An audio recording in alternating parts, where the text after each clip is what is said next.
नमस्कार, मैं चुनचुन कुमार। स्वागत है झारखंडी हिंदी न्यूज पर। चलिए जानते हैं आज की छोटी बड़ी सभी महत्वपूर्ण खबरों को। लालू के मामले में उलझे अपर महाधिवक्ता, हाईकोर्ट में अगली सुनवाई 8 जनवरी को। चारा घोटाला में सजा काट रहे राजद सुप्रीमो लालू प्रसाद यादव से जुड़े मामले में झारखंड हाईकोर्ट में सुनवाई हुई। सुनवाई के दौरान हाईकोर्ट ने सरकार की ओर से दाखिल जवाब का अवलोकन किया। इसके बाद कोर्ट ने अपर महाधिवक्ता से कई सवाल पूछे। स्पष्ट जवाब नहीं होने पर कोर्ट ने उन्हें फिर से मामले में वरीय अधिकारियों से सलाह लेकर जानकारी देने की बात कही। इसके बाद इस मामले में अगली सुनवाई 8 जनवरी को निर्धारित की गई है। अदालत ने इस मामले में जेल मैनुअल, कैदियों को लेकर एसओपी और प्रोटोकॉल के बारे में जानकारी मांगी है। हेमंत सरकार को अस्थिर करने के आरोप में भाजपा नेताओं के खिलाफ जनहित याचिका दाखिल। मुख्यमंत्री हेमंत सोरेन पर बेबुनियाद आरोप लगाने, सरकार को अस्थिर करने और गिराने की बात कहने को लेकर भाजपा नेताओं के खिलाफ सीआईडी जांच की मांग को लेकर झारखंड हाईकोर्ट में जनहित याचिका दाखिल की गई है। याचिका में राज्य के पूर्व मुख्यमंत्री रघुवर दास, भाजपा सांसद निशिकांत दुबे, प्रदेश अध्यक्ष दीपक प्रकाश को प्रतिवादी बनाया गया है। उक्त याचिका जहां आरा की ओर से अधिवक्ता राजीव कुमार ने दाखिल की है। राजीव कुमार ने बताया कि भाजपा के तीनों नेता सरकार गिराने की साजिश रच रहे हैं। झारखंड एकेडमिक काउंसिल ने शिक्षा विभाग को भेजी स्कूलों की रिपोर्ट। 105 हाई स्कूल पूरी नहीं करते मान्यता की शर्त। राज्य के 105 स्थापना अनुमति प्राप्त हाई स्कूल प्रस्वीकृति की शर्त को पूरा नहीं करते हैं। स्कूली शिक्षा व साक्षरता विभाग द्वारा अनुदानित स्थापना अनुमति प्राप्त हाई स्कूलों की वर्तमान स्थिति के बारे में झारखंड एकेडमिक काउंसिल से जानकारी मांगी गई थी। जैक द्वारा इस संबंध में विभाग को विस्तृत रिपोर्ट भेज दी गई है। राज्य के 105 ऐसे स्थापना अनुमति प्राप्त विद्यालय हैं जो मान्यता की शर्त पूरी नहीं करते हैं, जबकि 76 विद्यालय सभी शर्तें पूरी करते हैं।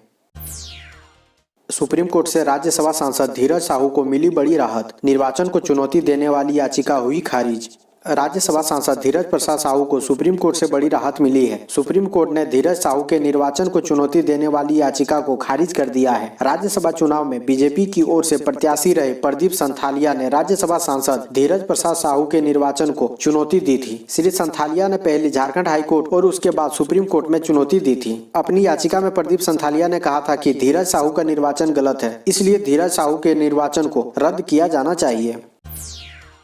स्कूल कॉलेज 21 दिसंबर से खुलेंगे। मंदिर में एकत्र हो सकेंगे 200 लोग। जाने क्या क्या बंद रहेगा। झारखंड सरकार ने 21 दिसंबर से राज्य में अभिभावकों की अनुमति से 10वीं और 12वीं की कक्षा तथा मेडिकल कॉलेज, डेंटल कॉलेज और नर्सिंग होम में कक्षा चलाने की बृहस्पतिवार को अनुमति दे दी। हालांकि सिनेमा घरों, स्विमिंग पूल, इंटरटेनमेंट पार्क, जुलूस, खेल प्रतियोगिता, कोचिंग और अन्य सभी शिक्षण संस्थानों में कक्षाओं पर रोक यथावत जारी रखने की घोषणा की है। झारखंड के मुख्य सचिव सुखदेव सिंह ने कोविड-19 के लिए नए दिशा निर्देश जारी किए। मुख्य सचिव ने अपने आदेश में कहा कि 25 नवंबर को केंद्र सरकार की ओर से कोविड-19 के मद्देनजर नए दिशा निर्देश जारी किए गए थे। इन्हीं के अनुरूप राज्य सरकार ने भी जनता की आवश्यकताओं को ध्यान में रखते हुए नए दिशा निर्देश जारी करने का फैसला लिया है। झारखंड राज्य सहकारी बैंक को 2.63 करोड़ रुपए का लाभ। झारखंड स्टेट कोऑपरेटिव बैंक के अध्यक्ष अभय कांत प्रसाद ने बताया कि वित्तीय वर्ष में 2.63 करोड़ रुपए का लाभ अर्जित किया है। सहकारी बैंक में 1612.82 करोड़ रुपए जमा थे, जो 30 सितंबर को 1740.05 करोड़ रुपए हो गए। अध्यक्ष अभय कांत प्रसाद गुरुवार को मेन रोड के शहीद चौक स्थित झारखंड राज्य सहकारी बैंक के प्रमुख कार्यालय में पत्रकारों से बातचीत कर रहे थे। फैशन व लाइफ स्टाइल में बेहतर करने वाली महिलाएं सम्मानित। ब्यूटी, फैशन और लाइफ स्टाइल का 3 दिवसीय प्रशिक्षण गुरुवार को yellow food court police line में शुरू हुआ। इसमें बतौर मुख्य अतिथि विधायक राज सिन्हा उपस्थित हुए। इस मौके पर उन्होंने ब्यूटी, फैशन और लाइफ स्टाइल के क्षेत्र में अपनी पहचान बनाने वाली धनबाद, बोकारो, देवघर, कतरास, दुर्गापुर की कई महिलाओं को सम्मानित किया। 5,850 करोड़ की लागत से तैयार होगी 124 किलोमीटर लंबी सड़क। बिहार और झारखंड के बीच कनेक्टिविटी होगी मजबूत। अगले 2 साल में मुंगेर से मिर्जा चौकी तक बनने वाली 4 लेन सड़क का निर्माण पूरा हो जाएगा। इस सड़क के निर्माण की सभी बाधाएं दूर कर ली गई है। 124 किलोमीटर लंबी इस सड़क के निर्माण पर लगभग 5,850 करोड़ रुपए खर्च होंगे। पथ निर्माण मंत्री मंगल पांडे ने कहा कि भारतीय राष्ट्रीय राजमार्ग प्राधिकरण ने इस सड़क के निर्माण के लिए निविदा जारी कर दी है। इस सड़क का निर्माण 4 पैकेज में होगा। हर जिले में 10-10 स्कूलों के छात्र सीखेंगे कम्युनिटी पुलिसिंग। जाने इसके फायदे के बारे में। समीक्षा के दौरान सीएम ने कहा कि राज्य में अपराध कैसे कम हो, यह एक बड़ी चुनौती है, लेकिन बेहतर पुलिसिंग में इसमें कामयाबी पाई जा सकती है। जरूरी है कि पुलिस आम जनता का विश्वास जीते, लोगों से अच्छे संबंध बनाए। पुलिस काम ऐसा करे जिससे जनता उन्हें अपना रियल हीरो मान सम्मान दे। मुख्यमंत्री ने कहा कि साइबर अपराधियों पर नियंत्रण व साइबर अपराध के अनुसंधान के लिए अलग सिस्टम बनाए, पद सृजित कर नियुक्ति शुरू करें। अभिभावकों ने टीकाकरण के बाद ही स्कूल खोलने की मांगी अनुमति। झारखंड सरकार ने सोमवार से स्कूल खोलने का आदेश जारी कर दिया है। शिक्षा विभाग ने इसकी तैयारी को लेकर स्कूल को निर्देश भी जारी कर दिया है। साफ सफाई, सैनिटाइजर और तमाम तरह के सुरक्षा के उपाय स्कूलों में किए जा रहे हैं। हालांकि अभी 10वीं से 12वीं तक के बच्चे ही स्कूल आएंगे, पर इन सब के बीच स्कूल खोलने की अनुमति के आदेश ने अभिभावकों की चिंता बढ़ा दी है। इन अभिभावकों की बातों को लेकर झारखंड अभिभावक संघ के तरफ से मुख्यमंत्री सहित कई अधिकारियों को ट्वीट कर इस आदेश को वापस लेने की मांग की है। ग्रामीण महिलाओं को दिलाएं कौशल विकास का लाभ। साहिबगंज समाहरणालय स्थित सभागार में उपायुक्त रामनिवास यादव ने शुक्रवार को कौशल विकास योजना की समीक्षा करते हुए कहा कि ग्रामीण महिलाओं को ज्यादा से ज्यादा कौशल विकास का लाभ दिलाएं। उपायुक्त ने कृषि विज्ञान केंद्र के द्वारा संचालित कौशल प्रशिक्षण की समीक्षा करते हुए मधुमक्खी पालन, मुर्गी पालन एवं अन्य योजनाओं में दिए गए प्रशिक्षण की जानकारी प्राप्त की। प्रशिक्षण के लिए ग्रामीण महिलाओं के सहयोग एवं ग्रामीण स्तर के लोगों को प्रशिक्षण में जोड़ने का निर्देश दिया। साहिबगंज जिले के 250 विद्यालय बने तंबाकू प्रतिबंधित जोन। तंबाकू सेवन से कैंसर जैसे रोग बृहद पैमाने पर हो रहे हैं, जो देश और राज्य की स्वास्थ्य व्यवस्था को बड़े स्तर पर प्रभावित करते हैं। तंबाकू से प्रदूषण, अन्य समस्याएं भी जीवन को प्रभावित कर रही है। ये बातें शुक्रवार को कलेक्ट्रेट स्थित सभागार में उप विकास आयुक्त प्रभात कुमार बर्दियार ने कही। गुटखा, पान मसाला और तंबाकू उत्पादों की बिक्री रोकने हेतु जिला टास्क फोर्स की बैठक में बताया गया कि जिले के 250 विद्यालय तंबाकू प्रतिबंधित जोन बनाए गए हैं।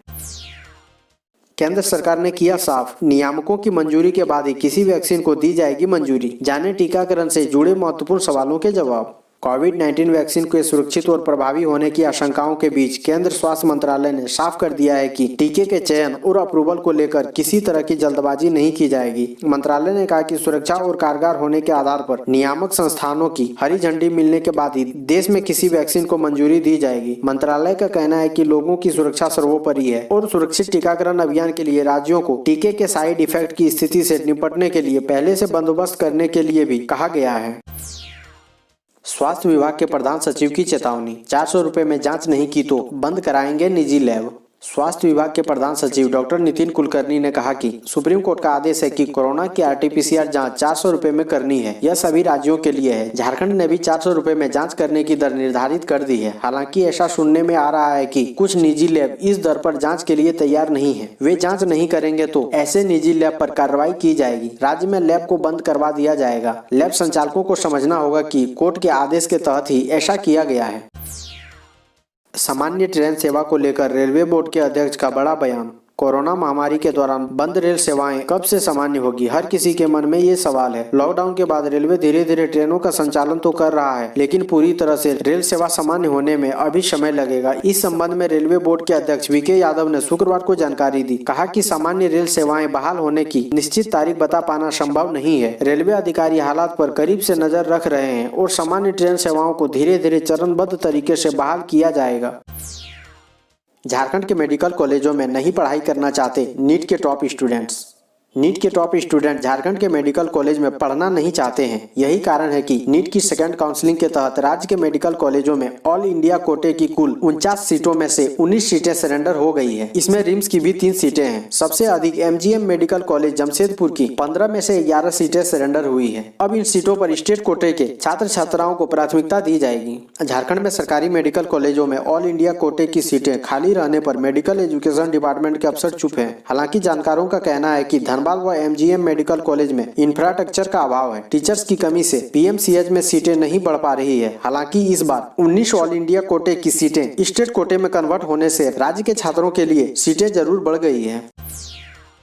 कोरोना संकट से उपजे हालात से निकलने में जुटी हेमंत सरकार का 1 साल। वैश्विक महामारी कोविड-19 से उपजे भयावह हालात से निकलने में जुटी राज्य की गठबंधन सरकार अपना 1 साल पूरा करने जा रही है। मुख्यमंत्री हेमंत सोरेन पिछले 15 दिनों से विभागवार समीक्षा कर साल भर का लेखा जोखा ले रहे हैं। विभागों के पास बताने के लिए बहुत कुछ नहीं है, लेकिन इसी बहाने यह जरूर पता चल रहा है कि धरातल पर अभी तक क्या उतर पाया है और क्या सब किए जाने की जरूरत है। इसमें कोई दो राय नहीं है कि खराब वित्तीय स्थिति के चलते सरकार के पहले साल के कार्यकाल में आमजन के लिए कुछ खास नहीं किया जा सका। हाँ, इतना जरूर है कि राज्य में कोरोना पर बेहतर ढंग से नियंत्रण पाया गया है। देश के अन्य राज्यों के मुकाबले यहाँ सक्रिय मरीजों की संख्या बहुत कम है और कुछ राज्य ही झारखंड से बेहतर स्थिति में है।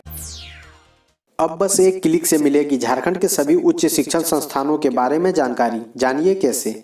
झारखंड के सभी उच्च शिक्षण संस्थानों को जियो रेफरेंस से जोड़ने का निर्णय लिया गया है। इसके लिए झारखंड स्टेट एप्लीकेशन सेंटर को अधिकृत किया गया है। जियो रेफरेंस से राज्य के सरकारी, गैर सरकारी, सामान्य विश्वविद्यालय, कॉलेज, तकनीकी विश्वविद्यालय, BEd college, polytechnic college, engineering, medical college, कृषि विश्वविद्यालय आदि जुड़ जाएंगे। इसके जुड़ने से देश विदेश में बैठे कोई भी व्यक्ति एक क्लिक कर राज्य के किसी संस्थान के लोकेशन व अन्य जानकारी आसानी से हासिल कर सकेंगे। राज्य सरकार के निर्देश पर उच्च व तकनीकी शिक्षा विभाग द्वारा कार्रवाई आरंभ की गई है। शैक्षणिक सुधारों को लेकर राज्यपाल से मिला अखिल भारतीय विद्यार्थी परिषद का प्रतिनिधिमंडल।